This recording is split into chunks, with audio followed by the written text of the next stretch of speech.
Coucou les amis. Alors, petit débriefing du 6e jour du défi Argent Abondance. Alors, ça dépote, hein, les amis. Oh là là là là, on va creuser dans les coins là. Alors, ce matin, j'étais en résistance. En me disant encore aller revisiter mon histoire, mais je la connais par cœur. J'ai déjà tout fait, tout ça. J'ai plus envie. Donc aujourd'hui, c'est la peur de manquer, le manque. Bon, donc je laisse venir, hein, qu'est-ce qui vient, qu'est-ce qui vient. Dans la petite vidéo, puisque nous avons pu profiter de 7 jours gratuits, merci Lilou, des petites vidéos de coaching du matin qui sont très sympas. J'ai pas les moyens de me payer la totale. C'est dommage parce que c'est vrai que ça booste pas mal. Bon, ben, j'ai le cahier, c'est déjà bien. Et elle nous a sorti une appli, paraît-il, extraordinaire que je n'utiliserai pas, en tout cas, que je n'ai pas l'usage. Donc, j'ai pas l'usage pour le moment. Mais enfin, ça veut dire qu'elle bosse pour nous, Lilou, hein, quand même. Waouh! Elle me scotche cette nana, n'empêche. Bref, donc je disais, le manque. Alors, Christian Junot expliquait dans cette petite vidéo qu'effectivement, ce manque, c'était probablement un manque, probablement affectif ou matériel, ou une image négative de nous-mêmes qui fait que soit nous avons compensé, soit en dépensant tous nos sous, soit en mangeant comme un cochon. Ce que j'ai plutôt tendance à faire, moi, ma façon de compenser, c'est plutôt le grignotage, le chocolat, n'est-ce pas? Et donc je me suis positionnée de nouveau en disant bon voilà, est-ce que j'ai manqué?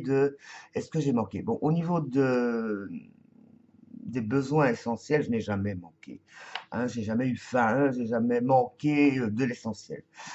Dans toute ma vie, je me suis toujours débrouillée en tout cas pour que ça soit assuré. C'était ma angoisse permanente. Enfin, permanente, non, mais j'ai effectivement eu très peur de ne plus avoir les moyens de subvenir à l'essentiel. Mais ça n'est jamais arrivé. Grâce à parfois le soutien maternel, souvent, enfin en tout cas les dernières années, alors que moi, ma plus grande comment dire, revendication, c'était l'autonomie et la liberté. Parce que pour moi, ça va ensemble. Liberté, autonomie et liberté pour moi, c'est très important. Et ça, donc, je suis retourné donc dans mon histoire par rapport à comment est-ce que donc c'est avoir et manquer. Enfin bon. Donc quand j'étais toute petite, bon évidemment quand on est petit, les sous, tout ça, c'est parfois une petite pièce qu'on reçoit pour acheter des bonbons, des choses comme ça. Mais bon, j'étais encore fort petite. Mais je me souviens, et donc je vais vous la raconter cette anecdote parce qu'elle est assez. Ça m'est venu, quoi. Donc je me dis, si ça m'est venu, c'est que je dois le raconter. C'était un soir de Noël, si je me souviens bien, c'était Noël. Et mes parents, enfin, nous habitions un appartement, enfin une maison. C'était pas un appartement, c'était une maison. Une maison que mes parents louaient et dans lequel, donc c'était un bel étage, comme on dit, c'est-à-dire au rez-de-chaussée, il y a en général un jardin, des caves ou un garage. Dans ce cas-ci, il n'y avait pas de garage, c'était en pleine ville, n'est-ce pas? Premier étage, il y avait oui, au rez-de-chaussée, il y avait un bureau qui était le cabinet de consultation de mon père. Et au premier étage, il y avait le lieu de vie, donc un salon, salle à manger, petite cuisine, si j'ai bonne mémoire, parce que c'est très très loin, ça. Hein. J'ai près de 60 ans, hein, donc il faut vraiment que j'aille sortir les petits tiroirs là. Et puis au-dessus, il y avait deux chambres, donc la chambre de ma sœur et moi, et la chambre de mes parents. Ça, c'est assez flou comme visuellement, parce que j'ai une très bonne mémoire visuelle. Je suis pas peinte pour rien. Hein. Donc, et là, je me souviens, donc, il y avait une cheminée. Bon, dans cette cheminée, il n'y avait rien, mais je veux dire, il y avait une cheminée et les cadeaux étaient, donc on a tous ouvert nos cadeaux. Et mon père avait mis sur la cheminée, il y avait une enveloppe qui était destinée à ma mère. Et donc, ma mère ouvre l'enveloppe, elle ouvre cette enveloppe, il faut rien qu'y penser, ça me remonte, et elle éclate en sanglots. Elle éclate en sanglots, mais de joie. Mais moi, petite fille, je vois ma mère qui se met à pleurer. Évidemment, on s'inquiète, ma sœur et moi, on se regarde, on se dit pourquoi elle pleure. Et puis elle regarde mon père en souriant et en pleurant en même temps, donc je ne comprenais pas. Elle lui saute au cou et ils se mettent à danser tous les deux une danse de Saint-Guy, comme des fous. Et nous, on était là avec nos petits cadeaux, on comprenait que dalle. Et donc ma mère a commencé à nous expliquer, on va avoir une nouvelle maison. Donc mes parents avaient décidé d'acheter une maison. Alors je me souviens plus des pourquoi, des comment, enfin bon, Je sais qu'ils avaient eu beaucoup de difficultés à d'abord avoir un prêt et puis ensuite la maison qu'ils rachetaient, la propriétaire, qui c'est un héritage, elle vendait cette maison, avait beaucoup de difficultés parce qu'elle était en plein divorce. Enfin, c'était un truc hyper compliqué. Et donc, ils attendaient effectivement voir s'ils allaient ou pas avoir cette maison qui était tout près de la maison où on habitait. Et donc, ma mère m'a dit, elle avait eu un coup de cœur. C'était une très belle maison. C'était une maison moderne style et vraiment, c'était une très grande et très belle maison. Et elle fait un peu penser à celle-ci, mais bon, dans un autre style, mais c'est de la même époque. Donc, une maison 1900-1920. Et qui convenait par rapport à la profession de mon père et qui était suffisamment, comment dire, oui, chic, on va dire, au niveau de l'apparence en tout cas, pour recevoir sa clientèle. Et donc, mais donc voilà. Et en fait, l'enveloppe, c'était l'acte de vente, quoi. C'était ça qui faisait que ma mère. Et donc, ma mère, on ne comprenait pas que ma mère, qui était contente, pleurait en même temps. Et après ça, elle m'a expliqué qu'on pouvait très bien pleurer de joie. Bon, enfin, c'est là que j'ai compris que c'était possible. Et donc voilà, donc je me rappelle de ça et que donc pour mes parents, bon, mon père était médecin, donc j'ai déjà raconté que mes parents étaient modestes, enfin étaient issus de familles tous les deux modestes qui travaillaient beaucoup. Bon, ma mère était enseignante et mon père était donc jeune médecin à l'époque, généraliste. Après, il a fait une spécialisation.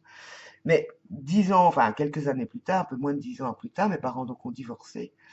Et là, nous avons été, ma sœur et moi, mis en internat séparément. Et pour moi, ça m'arrangeait plutôt parce que ma sœur, elle me collait, je m'arrangeais bien. J'étais pré-ado, moi j'avais envie de vivre ma vie et le fait de ne pas avoir les parents sur le dos, d'être avec des copines et tout, au départ, j'ai trouvé ça très rigolo. Ça n'a pas duré très longtemps. Après ça, j'ai moins aimé ça. Mais je dois reconnaître que j'ai quand même vécu des chouettes trucs à l'internat aussi. Mais j'étais enfermé. C'est-à-dire que mes parents, au départ, avaient décidé de nous mettre en internat le temps que les choses se règlent et par-ci, par-là. Mais donc, on a été très perturbés, forcément, et ma sœur encore plus que moi. Et au niveau des sous, c'était effectivement la guerre permanente, dans le sens où mon père, malgré ses hauts revenus, donc avait rencontré, enfin, avait une maîtresse à l'époque, on disait comme ça, qu'il a épousée ensuite, et qui était sa kinésiste, et qu'on connaissait, et qu'on aimait beaucoup, et qui était très chouette d'ailleurs, hein, qui n'a jamais, c'est pas la marâtre comme on le raconte dans les contes. Elle faisait de son mieux, la pauvre, pour essayer d'arrondir les angles. Mais mon père était quelqu'un d'autoritaire et donc il était très radin. Et surtout, moi je le ressentais comme radin avec nous. Et il pouvait être de l'un ou l'autre. Il pouvait être généreux tout d'un coup et puis, mais c'était pas en fait. Je pense qu'il n'était pas radin. Il était contrôlant. Il voulait tout contrôler. Mais aussi, je pense que il n'avait aucune notion de l'argent dans l'absolu. C'est quelqu'un qui travaillait, qui travaillait, qui travaillait, qui ne prenait jamais de vacances et qui pour lui-même n'était pas tellement, ne cherchait pas tellement à avoir de l'argent pour lui. Il avait une belle voiture, mais c'était pas non plus un truc pour frimer. Il voulait une bonne voiture allemande, bien solide, bien efficace. Donc le meilleur, mais pas forcément pour frimer. Mais il avait quand même beaucoup l'image de qu'est-ce que les gens vont penser du regard des autres. Ma belle-mère était plus du style raffiné, avoir des beaux verres, des belles choses, des beaux. Elle était plus, voilà, des beaux bijoux, des beaux, voilà. Mais elle était plus jeune aussi, hein. Bon, elle avait 25 ans quand elle a épousé mon père. Et ma mère, elle, c'est quelqu'un qui effectivement s'est retrouvée avec uniquement son salaire d'enseignante et et qui est repartie de quasi zéro parce qu'elle avait décidé qu'elle laissait tout à mon père. Et aussi, elle avait, enfin, au niveau, ils ont divorcé à l'amiable, on va dire. Mais elle avait aussi fait ça pour être certain que mon père s'occuperait de nous, parce que sinon, elle se dit, sinon, il va se débiner. Et effectivement, elle avait raison quelque part. Mais donc, la pension alimentaire qui était minimaliste, il réchignait à la payer, il mettait toujours des conditions. Enfin bon, c'était aussi toujours cette idée de contrôle débile. Et nous, quand on avait besoin de quelque chose, c'était demande à papa, parce que c'est lui qui a les sous. Et puis quand je disais à papa, demande à ta mère, je lui donne une pension pour ça. Enfin, ce genre de choses. Ma mère a essayé de passer outre. Enfin bon, parce que elle, comme nous, l'argent n'était pas la fin de la vie. Mais j'ai encore une autre anecdote qui m'a fait rire quand j'y ai repensé. C'était un jour d'été, donc dans ce petit studio où ma sœur et moi, on venait un week-end sur deux et on dormait sur un divan-lit. Et ma mère avait son lit dans la pièce, enfin, bon, il y avait qu'une pièce en gros, hein, avec une petite cuisine et une petite salle de bain et un WC. Et, euh, et c'était un jour, il faisait beau, on était dans le studio et on entend passer le marchand de glace. Et tout d'un coup, on se regarde et on se dit, oh une glace, oh une crème glacée, youpi, youpi. Mais ma mère, elle avait plus un centime dans son porte-monnaie. Donc elle avait peut-être des sous à la banque, j'en sais rien, mais je pense pas que c'était la fin du mois et c'était serré. Et elle dit, mais j'ai plus de sous, quoi. Bon, c'était un dimanche, enfin, les banques contact n'existaient pas encore à l'époque, donc de toute façon, et donc, on s'est mis toutes les trois à fouiller dans toutes les poches de toutes les armoires, de tous les vêtements qu'il pouvait y avoir, les fonds de sac, pour essayer de trouver des petits sous, pour aller se payer une crème glacée. Et nous avons réussi, toutes les trois, à avoir un cornet avec une boule. Et on était toutes les trois comme si on avait gagné au loto. Comme quoi l'argent, la valeur des choses, c'est le plaisir qu'on en a. Donc voilà, c'est la moralité du jour. Alors, par rapport au manqué, Heu, depuis que je fais le défi, enfin même déjà avant, hein, quand je vous ai déjà raconté que je me suis retrouvé SDF ou presque pendant une période, là, pendant quelques mois, et que j'ai donc été, comme Lilou, retour chez maman. À 55 ans, ça fait drôle quand même. Mais bon, les choses s'étant arrangées, et c'est vrai que depuis, je suis dans la gratitude tous les jours. Et donc, je ne manque de rien. Mais la peur de manquer est là. D'autant que cette peur de manquer ne dépend pas de moi, dans le sens où si on peut trouver un job et que ces jobs font rentrer des petits sous, ça rassure, même si c'est pas beaucoup. Mais quand on dépend totalement d'allocations et qu'on sait qu'on ne retrouvera plus de boulot et que quand on en invente un, on n'est pas du tout certain de ce qu'on va gagner quoi que ce soit, parce que moi mes petits bijoux, ça fait quelques mois là, depuis décembre, j'ai plus rien gagné du tout. Bon, ben, heureusement qu'il y a ces allocations. Mais vu les conjonctures politiques actuelles et qu'on essaie de grappiller tout, même si à la fin de ma vie professionnelle, j'ai cotisé comme tout le monde, même si j'ai pas travaillé des tonnes, hein, j'ai eu beaucoup de périodes de chômage, de ci, de là, des petits jobs à gauche, à droite. Là, je me faisais la réflexion hier, mais j'en ai marre de ce show, quoi. J'en ai marre comment dire, de mélanger création, relation et argent, quoi.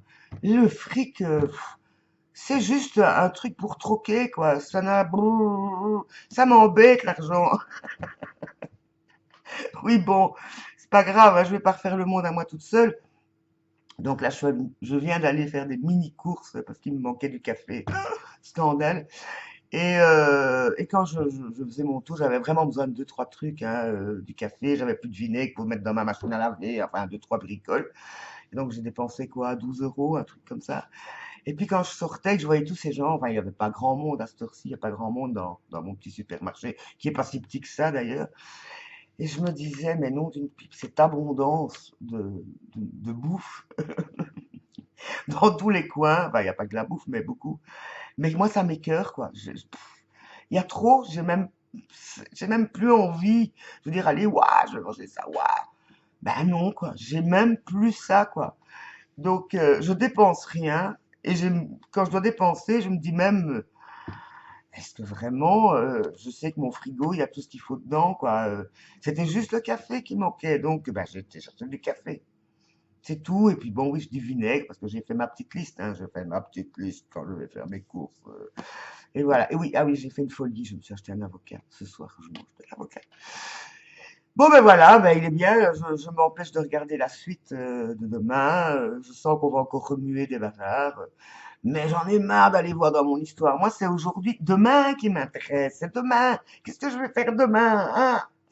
Bon, je vous lâche les amis, je vous fais des gros bisous, j'espère que tout va bien pour vous. J'attends le printemps, enfin, il y a déjà un peu plus de lumière, hein.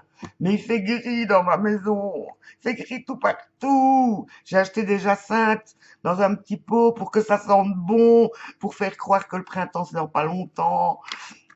Voilà, je suis en manque de lumière, je suis en manque de soleil, et voilà. Mais bon, il faut le trouver à l'intérieur, il est bien caché. Je vous aime, je vous embrasse, à tout bientôt.